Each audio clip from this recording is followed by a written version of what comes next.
వృషభ రాశి వారు జ్యేష్ఠమాస అమావాస్య సందర్భంగా ఎలాంటి విధి విధానాలు పాటించాలో ఈ వీడియోలో సవివరంగా సంపూర్ణంగా తెలుసుకుందాం. వృషభ రాశిలో ఏ నక్షత్రాలు వస్తాయి అనగా కృత్తికా నక్షత్రంలోని 2, 3, 4 పాదాలు, రోహిణి నక్షత్రంలోని 4 పాదాలు, మృగశిర నక్షత్రంలోని 1, 2 పాదములు కలిపితే వృషభ రాశి అవడం జరుగుతుంది.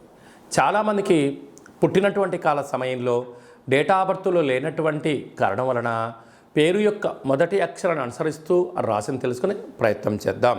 ఈ, ఊ, ఏ, ఓ, వా, వి, ఉ, వే, ఓ అక్షరాల వర్ణం వృషభ రాశి జాతకులే. వృషభ రాశి యొక్క అధిపతి శుక్ర భగవానుడు. ఈ యొక్క జ్యేష్ఠమాస అమావాస్య శుక్రవారము, అందులో ఆరుద్రా నక్షత్ర సందర్భంగా రావడం వలన వారానికి అధిపతి శుక్ర భగవానుడు, నవగ్రహాలలో బలమైనటువంటి యోగకారకుడు, ధనయోగాన్ని ఇచ్చేటువంటి భగవంతుడు. అలాగనే మనము శుక్రవారం పూట లక్ష్మీదేవి పూజ చేసుకుంటూ ఉంటాం. కళవు వెంకటనాయక అనే వెంకటేశ్వర యొక్క పూజ చేసుకుంటూ ఉంటాం. అందులో ఆరుద్రా నక్షత్రం అవ్వడం వలన శివాయ విష్ణు రూపాయ విష్ణవే శివస్వరూపాయ అని చెప్పుకుంటూ ఉంటాం.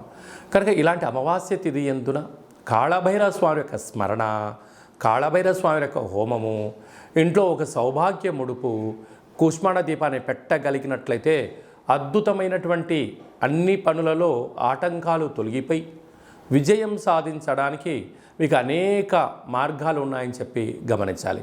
అలాగనే రాశిలోనే దేవగురు బృహస్పతి సంచారం చేయడం వలన వృత్తులలో, ఉద్యోగాల్లో, వ్యాపారాల్లో తొందరపాటు నిర్ణయాలకు ఇది సరైన సమయం కాదు. ఓపికగా ఉండండి, మంచిగా అర్థం చేసుకోండి, జీవిత ప్రణాళిక రచించండి. అద్భుతమైన విజయానికి మీరు కేంద్ర బిందువు అవుతారు.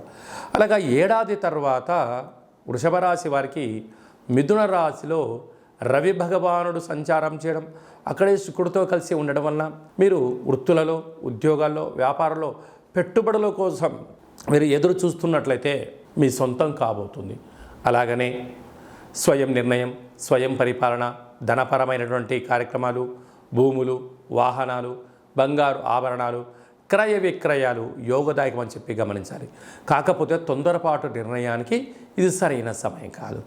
పంచమ స్థానంలో కేతు సంచార స్థితి ఉండడం వలన దూర ప్రయాణాలు, వాయు ప్రయాణాలు, జల ప్రయాణాలు చేసేటప్పుడు కొంచెం జాగ్రత్తలు అవసరం.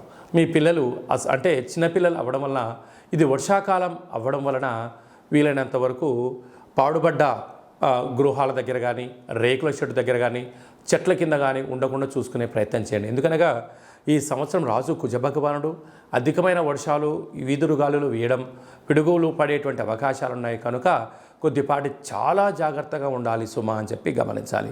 రాజ్యస్థానంలో శని భగవానుడు ఉండడం వలన వృత్తులలో, ఉద్యోగాల్లో, వ్యాపారాల్లో ధర్మబద్ధంగా ఉన్నంత వరకు అద్భుతమైన విజయం మీ సొంతమవుతుంది. లాభస్థానంలో రాహు, మీరు రియల్ ఎస్టేట్ వ్యాపారం చేసేవారైతే, హోటల్ వ్యాపారాలు చేసేటువంటి వారందరికీ, సెన్సెక్స్ బిజినెస్ చేసేటి వారికి చాలా మంచి కాలము అని చెప్పి గమనించాలి. వ్యయంలో కుజ భగవానుడు సంచారం చేయడం వలన మీ జన్మ నక్షత్రం రోజున పూర్ణిమ, అమావాస్య, అష్టమి తిథి యందున ముఖ్యమైన పనులను వాయిదా వేసుకోవడం ఉత్తమోత్తంగా భావించగలగాలి. కనుక వీలైనంత వరకు వృషభ రాశి వారు తగు జాగ్రత్తలు తీసుకోవడం వలన అన్నింటా విజయం మీ సొంతమవుతుంది. ప్రశాంత జీవితానికి మీరు స్వాగతం పలుకుతారు. హోటల్ వ్యాపారస్తులు, రాజకీయాలు, సేవారంగాలు, సాఫ్ట్వేర్ ఉద్యోగస్తులు, వ్యవసాయ సోదరీమణులు, స్వయం వృత్తులు, సేవారంగాల వారికి ఓపిక పట్టుదల వలన విజయం మీ సొంతం అవుతుందని చెప్పి గమనించాలి.